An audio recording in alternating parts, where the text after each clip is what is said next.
politics and got, not just Nelson Mandela, but I guess there was more black representation in government. Did that sort of change what was being taught in the schools over there? Because I could imagine that they had a very British curriculum that was teaching even history the whitewashed way, I would say, where everything was discovered and nobody was ever killed or pillaged or anything like that. And did that change, and was there more African or black African subjects or emphasis on black history brought into school? You've frozen a little bit, but you've all frozen. Oh, now you're unfrozen. Sorry, you were frozen a bit. Did you hear me okay though? Yeah, I heard you perfectly fine. Okay. Just let me know if I freeze on my side. But essentially, so during apartheid, there was Bantu education, which was taught to black people, and then there was normal education that was not normal education, the education that was taught to white people, and in those schools. After 1994, basically, when after apartheid, the education system, some of it, because remember, this is kind of like systemic, like it's in the systems and in the curriculum. It's not something that changes overnight. You're even finding now, like it's 2020 now, and a lot of the things that were inherited in certain education systems you still see. So you still have, for example, Afrikaans taught up until, and don't get me wrong, like there's nothing wrong with Afrikaans itself, but what I'm saying is, like, in comparison, if we're talking about equality or decolonization of an education system, that hasn't happened.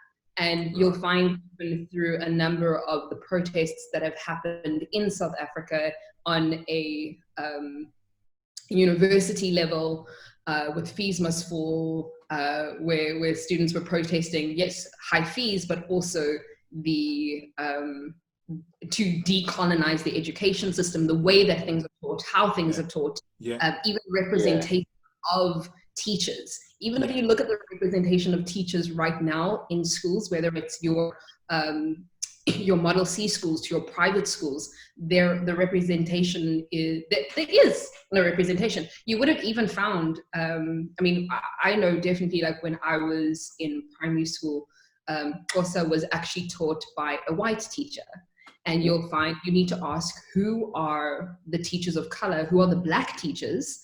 How many black teachers are in those schools? How many teachers of different race are in those schools? And then what subjects are they teaching? That's the other question. Are they teaching life orientation, and are they teaching the languages, or are they actually teaching, the maths and the sciences? Because they are qualified to do so, but are they given the opportunity to be in those spaces?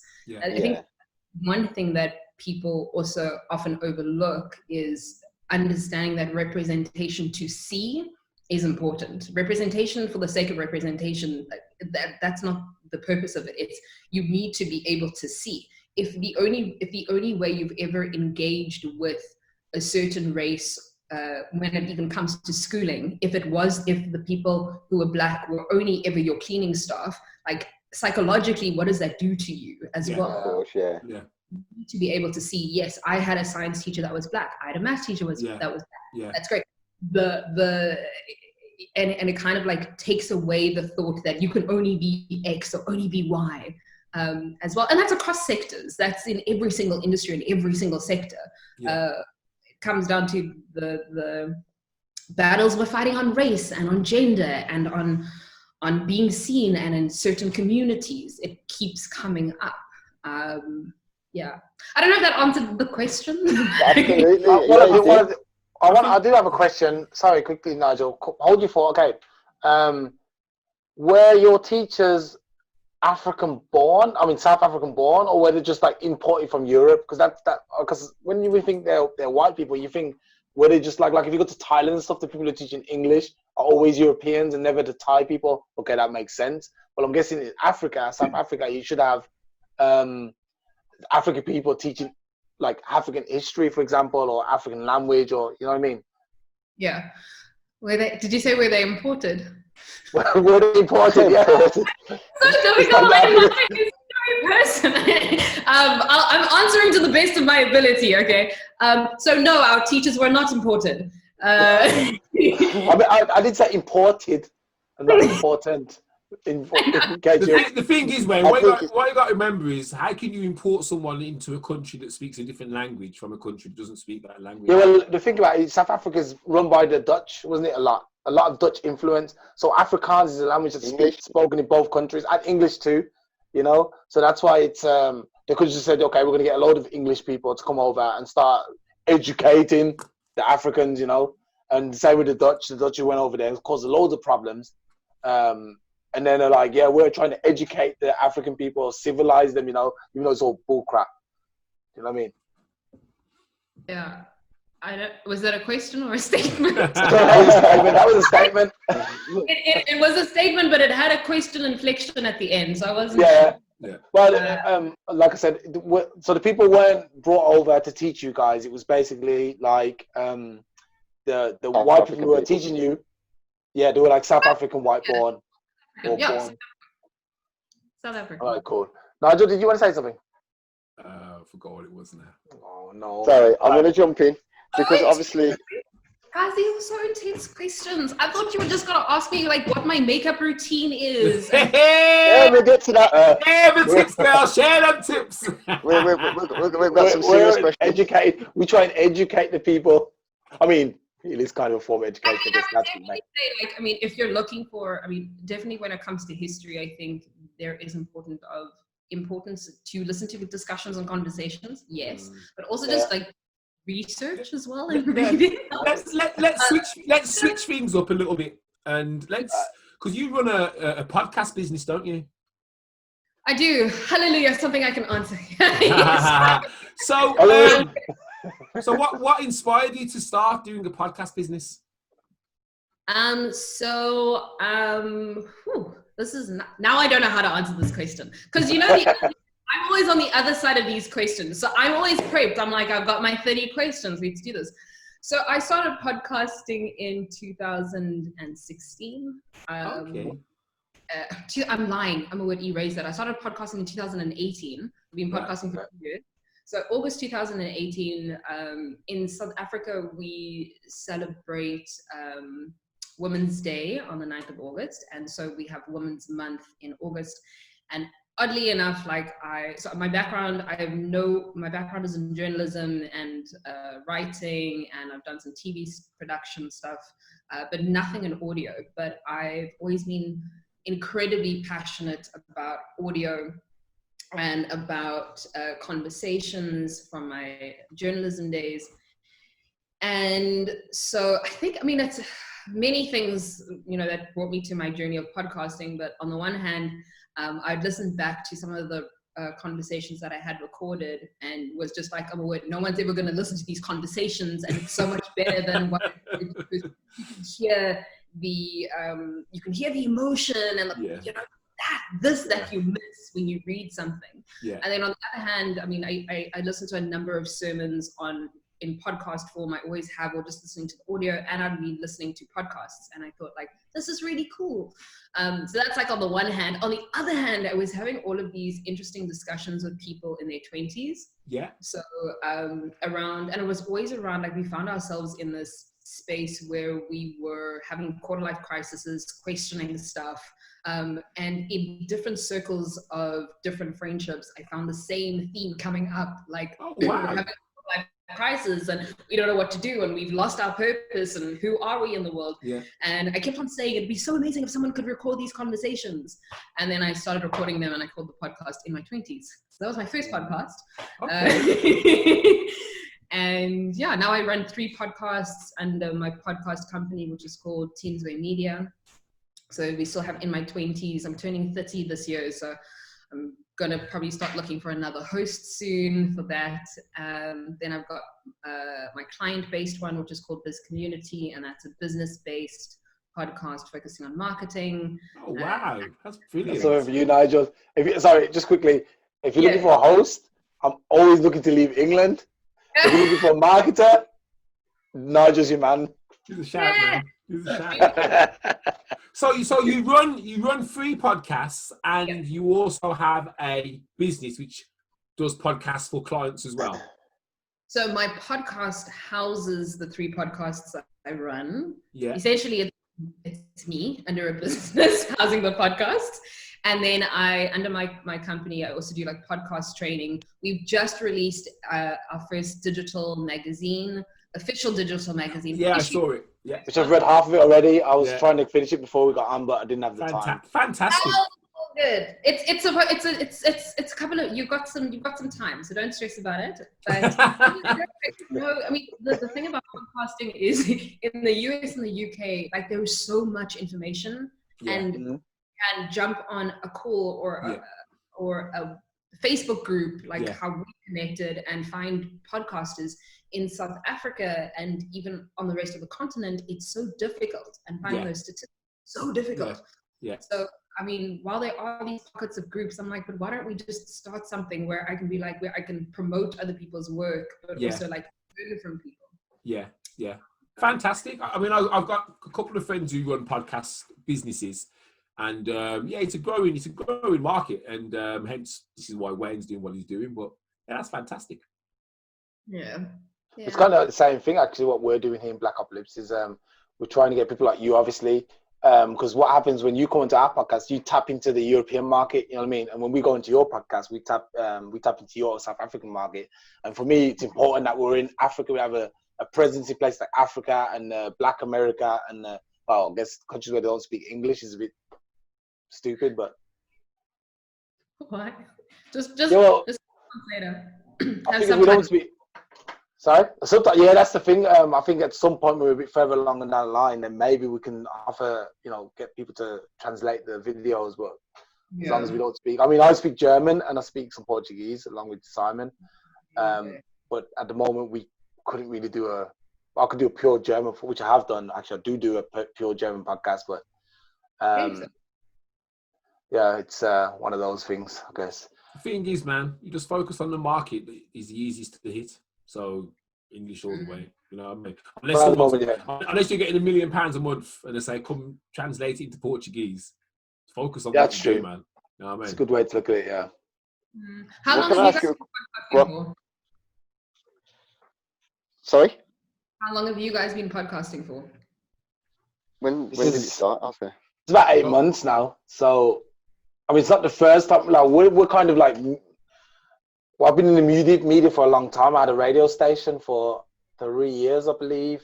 It was about 2.5, 3 years before I went to Brazil. So I've always been doing something in this kind of direction. And now I just decided I'll try to round up the few people I know who are intelligent enough. And I said, let's do a podcast. And I kind of like forced them every week to get online with me and do it. So yeah, we're about 8 months in now. Cool. And how have you guys found it? Like from starting up until now? It's had its bumps in the road. The biggest thing you've got to. It's about growth, isn't it? And I think, in fairness, and Wayne won't mind me saying this, Wayne has had his marketing head on. That's the only thing that lacked in it. He's had his creative head on. So what we've done recently is kind of put together a strategy which is designed to kind of grow the numbers. Because I suppose 8 months along, I mean, I don't know what the download numbers are or anything, but I suppose ultimately with a podcast, what you want to be doing is turning it into a brand. So you can supply merchandise, you can go and get advertisers, you can spread an important message and it resonates around the world. So I suppose the long-term goal for any podcast is to kind of get there. But as I say, because Wayne didn't have his marketing head on when he started, and because he does about 8 podcasts a week. 3. Well, it feels like 8. Yeah, 4. Whenever I give him a list of things to do, he always says, when did he send it? When did he send it? I sent it by email, I sent it by WhatsApp, I sent it by Facebook message. When did he send it? It's like his eyes don't see that. I put that down to be exceptionally didactic. I put it down to forgetfulness because you've got an extra 2 this week, my friend. What do you do regarding your marketing? Because I mean, what kind of, if you don't mind, what kind of numbers are you getting now? I mean, you've been going 2 years. Are you like in the millions yet? Or told that we don't share numbers. Like I was like, I said to people, like, is this something that we do? And apparently we don't share numbers. I won't share exact numbers, but what I will tell you. So I mean, I don't find it. No, what it is, I suppose it's inspiration for us to know that there's a path to go on and there's numbers to come. It's a tricky thing with numbers. Here's the thing. It's just me and my mom right now listening. I'm kidding. The interesting thing about numbers is, so first of all, understanding that podcast is a niche. It's niche. What you're getting on television numbers, radio numbers, all of that is you're going for like national reach or, you know, city-wide reach, whatever it is, community reach. Podcasting is a niche medium. And even in a conversation I had with a team in the US, they said it's not important necessarily the size of your audience, but what you do and the engagement with that audience. Exactly. So if you have 100 listeners, and those are an engaged 100 listeners, 80 of those 100 listeners, if you tell them to subscribe or click like, they click like. If you ask them a question, they're engaged. That's 10 times better than having an audience of 10,000. Yeah, absolutely. I mean, not audience of 10,000, sorry, like a following of 10,000. That's maybe there by like, but they're not engaged. Yeah. They might catch one show in every 10 or something, you know. Hey. They might just catch maybe one of your podcasts every 10 shows that you do, or they'll probably never click like in their life, but even though they watch and listen. Exactly, 100%. So yeah, if that kind of makes sense. I mean, although I would love 10,000 followers, like that would be amazing, or 10,000, you know, whatever. So you if you've got 100, like use that 100, find out information on 100, because that's your community and that's where you're going to get information from.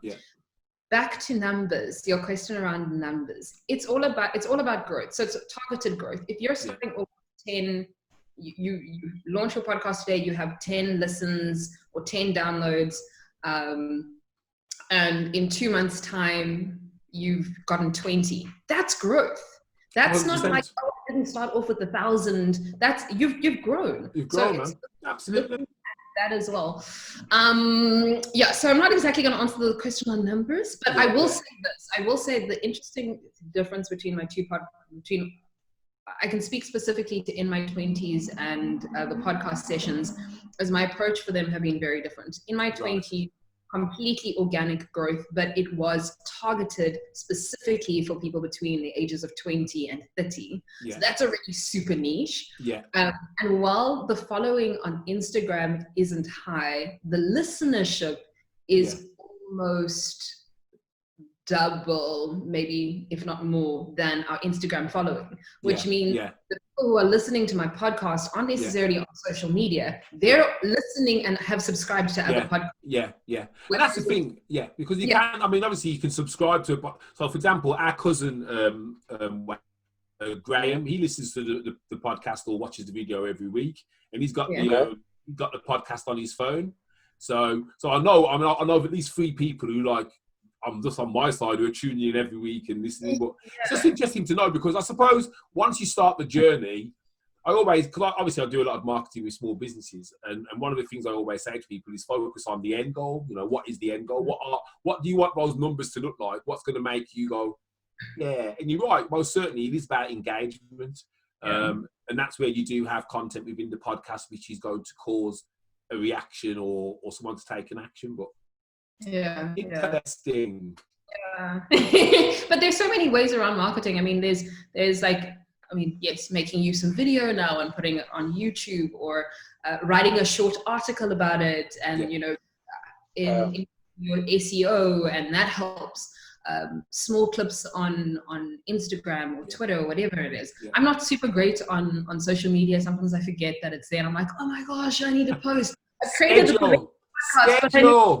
Scheduling, seriously, batch content creation and scheduling, it will save you time. I mean, I set up campaigns for people where they have scheduled their social media 2 months in advance. So because we know what we're going to say, we create it all, just put it out there, and then all you got to focus on then is engagement. But schedule, batch content creation and scheduling. key. Everyone. And then when it comes to doing it, I'm like, last minute. I work best under pressure. I don't. I just leave everything to the last minute. Connect with me later on, and we'll have a chat sometime later on in the week or early next week. Okay, fantastic. Great. Okay, enough with the podcast stuff because we want to go back to our questions. You had the easy time now. Now we're going back into the serious stuff. No. What I want to ask you, now all I want to ask you in it is because, like obviously we're Europeans and we live in Europe. So say for example, I was like curious and to say like I want to move back to the motherland. What would you recommend for me if I said, yeah, I want to go back to South Africa? What would you recommend? Would you say, yeah, actually it's a good idea, you should come here, it's a great life? Or would you say, oh, well, you know what, you're probably better off where you are right now, there's too much upheaval and it's not safe, crime is up? What would you say? Sure. So this is quite a layered question when you talk about the motherland, because which motherland are you talking about? That's the first question.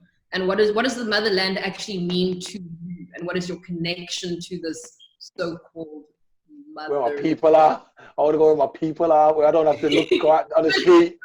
So what are you going to do? Are you going to arrive and just start high-fiving everyone and be like, I'm back, I'm back? You don't know him. That's exactly what he's going to do. That's exactly what I'm going to do. You're back from where? Yes. A 400-year absence. I think this is where he's going with this. I suppose, I mean, how many countries are in Africa? 57? Yeah.